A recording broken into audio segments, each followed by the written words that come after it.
এই যে টিএমসির যা দুর্যোগ অভিযোগ যা হচ্ছে মানুষকে বিভ্রান্তি, কিন্তু আমরা টিএমসির প্রথম সিঙ্গুর নন্দীগ্রাম চুচুড়া পছন্দ হচ্ছে গিয়ে ওনার জনসভায় মানে আমরা গিয়েছিলাম, তখন কিন্তু হচ্ছে গিয়ে মমতা ব্যানার্জির তখন হচ্ছে গিয়ে মানে রাস্তায় রাস্তায় ছুটে ছুটে উনি জনসভা তৈরি করেছিল।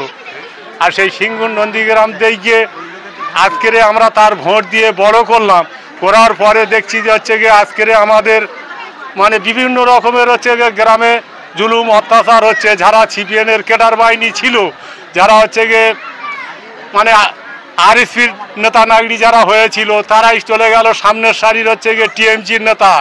সেই টিএমসির নেতারা হয়ে আজকের আমাদের ওপর হচ্ছে গিয়ে জুলুম অত্যাচার শুরু করে দিয়ে দিয়েছে। কিন্তু সত্যিকারের হচ্ছে গিয়ে দেশ স্বাধীনতার ভোট হয় না, যেখানে হচ্ছে গিয়ে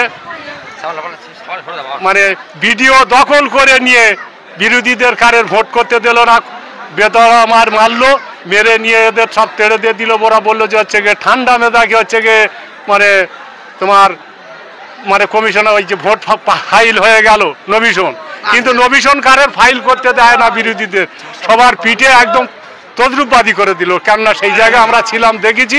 এইটাই আমাদের ক্যানিং মানে এটা পরে রাম দাসের বোমাগুলি অত্যাচার বহু রকম হয়েছে ভিডিও থেকে। এখন আমরা হচ্ছে গিয়ে তৃণমূল আর হচ্ছে গিয়ে আমাদের পছন্দ নয়। আমরা এখন হচ্ছে গিয়ে মানে হচ্ছে গিয়ে আইএসএফ ভাইজানের আমরা ওনার অনুসারী, ওনার এই পছন্দ হচ্ছে গিয়ে খারাপ ব্যবহার এখন দেখি না, আমরা সেই কারণে ওনার ভক্ত হিসেবে ওনার ভোট আমরা করি। নওশাদ সিদ্দিকী আসছে, তাতে হচ্ছে গিয়ে ওনার বক্তব্য আমরা শুনবো, আর ওনার হচ্ছে গিয়ে মানে আমরা হচ্ছে গিয়ে ওনার অনুগামী হয়ে আমরা ওনার হচ্ছে গিয়ে দেখি। গ্রামে গ্রামে পুলিশ এবং তৃণমূলের বাহিনী যে অত্যাচার করছেন, সেই অত্যাচারের প্রতিবাদ করবেন? নওশাদের বক্তব্য শুনে আপনারা কি করবেন? হ্যাঁ, সে বিষয়ে আমরা প্রতিবাদ হচ্ছে গিয়ে আমাদের ওখানে হচ্ছে গিয়ে চলছে, আমরাও করছি প্রতিবাদ, যে আমরা হচ্ছে গিয়ে মানে টিএমসির যা হচ্ছে গিয়ে মানে হারমাত বাহিনীরা যা ক্ষয়ক্ষতি করছে, ওতে আমাদের হচ্ছে গিয়ে মানে বলি এতে আমাদের জীবন যাওয়া যাবে, কিন্তু হচ্ছে গিয়ে আমরা হচ্ছে গিয়ে এক পা উঠবো না। এইভাবে আমরা ন্যায়ের প্রতি আমরা হচ্ছে গিয়ে চলছি। আমরা যারা আইএসএফ এর মধ্যে দাঁড়িয়ে আছি, তাদের উপরে অনেক অত্যাচার করতে শুরু করছে, কিন্তু আমরা সেই বাধা মানছি না। কারণ আমরা টুপি মাথায় দিয়ে মাথায় দাড়ি রেখে করছি, যেখানে যাচ্ছি সব আইএসএফ এর লোক। কিন্তু যারা টিএমসি তৈরি করেছে তারাই তো আইএসএফ করছে, কিন্তু অ্যাকচুয়ালি উনি বিজেপি দালাল না। বিজেপি দালাল যারা, তারাই বলছে যে আমরা বিজেপির নওশাদ সিদ্দিকী বিজেপি দালাল। সেখান থেকে আসতে গিয়ে শুনলাম ভাইজান আসছে, তো এখানে আসতে ভাইজান আসছে বলে তো এই পথে ঢুকলাম, ঢুকে দেখলাম যে এই পথে ভাইয়ের লোকজন প্রচুর সরজম আছে, তাই জন্য এসছে অনেক দেখা করে যাই। আমার ছেলের ফারে এখানে কেউ নেই, আমার বংশ বনে দেলাত আমার কেউ নেই, আমার ছেলে একা, আমি আমার দুটো ছেলে আর আমি তিনজন ছাড়া আমার ফারে আর কেউ নেই। বাকি লোক তা তোর তো মারার উপযুক্ত, সবসময় মারা। খবর আসছে, পরশুদিন খবর আসছে ওর গোশ পুকুরির দিয়ে ছিঁড়ে ছিঁড়ে খাওয়াবো। কে বলছে? ও বাইরে বলা করা হচ্ছে, আমার কানে খবর চলে, ওরা যা করে প্রাইভেট আমার কানে খবর চলে আসে। আর সত্যি কারণে কথা, সেই কথাগুলো সব ঠিক। আপনার ছেলেকে আবার মারবে বলছে ওরা? হ্যাঁ, ও ফিরলি ওর মারবে। এই যে ঘটনাটা ঘটিয়েছে, আপনারা কার বিরুদ্ধে অভিযোগ করছেন? আমি কার বিরুদ্ধে? পুলিশ এসে ভাঙচুর করছে, বোম কে মেরেছে দিনী বেলা, আমি বাড়ি ছিলাম নি, আমি ওইটা নাম ধরে বলতে পারবো নি বাবা, আমার মরতে একদিন হবে। আপনি তো বলছেন যে পুলিশ এসে ভাঙচুর করেছে, তারা ক্ষতিপূরণ দিয়েছে পরে? না, এই পর্যন্ত কোনো খবর নেই। আর এখন কি চাইছেন আপনি? আমি আর কি চাইবো, সেটা জনগণের বিবেক। ঠিক তদারূপ আমাদের জেলা পরিষদের ঠিক এইভাবেই আমাদেরকে বঞ্চিত করা হচ্ছে। আমি 2023-এর পর থেকে এই 2025 দু বছরে কিছু কম বেশি আমার নির্বাচনীয় কেন্দ্রের ক্ষেত্রে বেশ কিছু রাস্তা, বেশ কিছু ড্রেন, বেশ কিছু কল, বেশ কিছু জায়গায় লাইটের কথাও মুখী, বেশ সামনাসামনি বিভিন্ন কর্মাধ্যক্ষ সহ সভাধিপতি ম্যাম থেকে শুরু করে সভাধিপতি স্যার এবং এডিএম জেডপি স্যার থেকে শুরু করে বিভিন্ন আধিকারিকদের সঙ্গে আমি কথা বলেছি। বলে দেখলাম তারা কোনো রকমভাবে আমার কথা কর্ণপাত করছে না, তারা শুধু বলছে দেখছি হবে হবে হবে করে।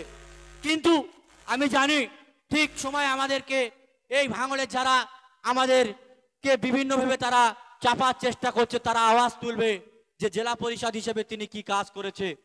আমি অতটা কাঁচা নয়, আমার যথেষ্ট জ্ঞানে, ক্ষুদ্র জ্ঞানে আমি আমার এলাকার যে সমস্ত কাজের কথা বলেছি সমস্তটাই লিপিবদ্ধ করে স্ট্যাম্প সই করে রিসিভ আকারে রেখে দিয়েছি। কয়েকদিন আগে ভাঙড়ের কয়েকটি যুবক যারা ভাঙড়কে নিয়ে সদা সর্বদাই ভাবে, তারা আওয়াজ তুলেছিলেন বিভিন্ন ফেসবুকের মাধ্যমে যে ভাঙড়ের তিনটি 2 নম্বর ব্লকের জেলা পরিষদ সদস্য আছে, তাদের কাজের খতিয়ান কি এবং তারা কোথায়, তাদেরকে দেখতে পাওয়া যাচ্ছে না। যথারীতি আমি তাদেরকে কমেন্টের মাধ্যমে তাদের জবাব দিতে থাকি, তাড়াতাড়ি যেগুলো আমি কাজ দিয়ে রেখেছিলাম জমা সেগুলো প্রকাশিত করি। কিন্তু সেখানে অনেক শাসকের আইডি সেলের তাবড় নেতারা আছে, তারা কিন্তু কমেন্ট করার সাহস পায়নি। কারণ আমি যে কমেন্টগুলো করেছি যথেষ্ট প্রমাণ নিয়ে এবং স্ট্যাম্প সিল নিয়ে প্রমাণ করেছি, তারা কেউ কমেন্ট করা তাদের ক্ষমতা নেই। কিন্তু আর 2টি জেলা পরিষদের কোনো রকম তাদের উত্তর পাওয়া যায়নি। আপনাদেরকে বলবো, আপনারা আমাদের যেভাবে পাশে আছেন, সাথে আছেন, আস্থা ভরসা রাখবেন। আপনাদের কথা আমরা সদা সর্বদাই ভেবে থাকি, চিন্তা ভাবনা করে থাকি এলাকায় কিভাবে রাস্তাঘাট, শিক্ষা প্রতিষ্ঠান, স্বাস্থ্য প্রতিষ্ঠান কিভাবে সৌন্দর্য হয়ে ওঠে, সমস্ত কিছুটাই আমাদের নখদর্পণে আছে। কিন্তু এই শাসক তারা চক্রান্ত করে আইএসএফের যারা জনপ্রতিনিধি, বিধায়ক থেকে শুরু করে জেলা পরিষদ, পঞ্চায়েত সমিতি, গ্রাম পঞ্চায়েত সদস্য, তাদেরকে বিভিন্নভাবে তাদেরকে বঞ্চিত করছে। কিন্তু আপনাদেরকে খেয়াল রাখতে হবে, আপনারা যদি আমাদেরকে আরো একটাবার সুযোগ দেন, 26-এ যেভাবে শাসক এখন উন্নয়নের কথা বলে বেড়াচ্ছে, এই উন্নয়ন নওশাদ সিদ্দিকী করার কথাবার্তা তিনি অঙ্গীকারবদ্ধ হয়েছিলেন, কিন্তু নওশাদ সিদ্দিকীকে করতে দিচ্ছে না। এখন ওরা বলছে আমরা করব। কিন্তু এই কাজের পিছনে জানার প্রথম অবদান তিনি একমাত্র ভাঙড়ের মানুষের ভোটে নির্বাচিত বিধায়ক নওশাদ সিদ্দিকী মহাশয়। তাই আপনারা আবার যদি আমাদেরকে পুনরায় নির্বাচিত করতে পারেন, ভাঙড়ের মানুষ যেভাবে শান্তিতে আছে শান্তিতেই থাকবে। তা না হলে আপনাদেরকে বদ্ধ ঘরে আপনাদেরকে রেখে দেবে, আপনাদের কথা বলার জায়গা দেবে না। কারণ ভাঙড়ের মানুষকে এর আগে তারা নিউ টাউনের হাতে বিক্রি করে দিয়েছে ভাঙড়ের এক অংশকে, আর 2 অংশ ভাঙড়ের বাকি আছে। তাদেরও পরিকল্পনা এই ভাঙড়ের আর 2টো অংশ যে বাকি আছে, ভাঙড়কে নিউ টাউন বানিয়ে তারা তাদের নিজেদের স্বার্থ সিদ্ধি লাভ করবে। কারণ বিধায়ক নওশাদ সিদ্দিকী মহাশয় থাকলে ভাঙড়ের খেটে খাওয়া কৃষকের 3 ফসলের চাষি জমি সরকারের বাবুদের হাতে বা প্রমোটারদের হাতে, দালালদের হাতে তিনি তুলতে দেবে না। তাই তারা উঠে পড়ে লেগেছে নওশাদ সিদ্দিকীকে ভাঙড় থেকে হটাতে হবে, ভাঙড় থেকে হটাতে হবে। ভাঙড় থেকে না হটালে এই ভাঙড়ের খেটে খাওয়া মানুষ, কৃষকদের জমি তাহলে তারা উৎখাত করতে পারবে না। ভাঙড়ের মানুষের নামে যে বরাদ্দ রাস্তাঘাটের টাকা থাকে, সেই টাকা থেকে তারা কাটমানি ঠিকঠাক খেতে পারছে না। ভাঙড়ের জন্য যে সমস্ত হসপিটালের বেড থেকে শুরু করে অন্যান্য সরকারি পরিষেবা যতটা যা রাজ্য সরকার বরাদ্দ করে, নওশাদ সিদ্দিকী তিনি চোখে চোখ রেখে মানুষকে প্রকাশ করে। এরা থাকলে কি করবে? 1% কাজ করবে আর 2% নিজেরা ভাগ বিলি করে নেবে।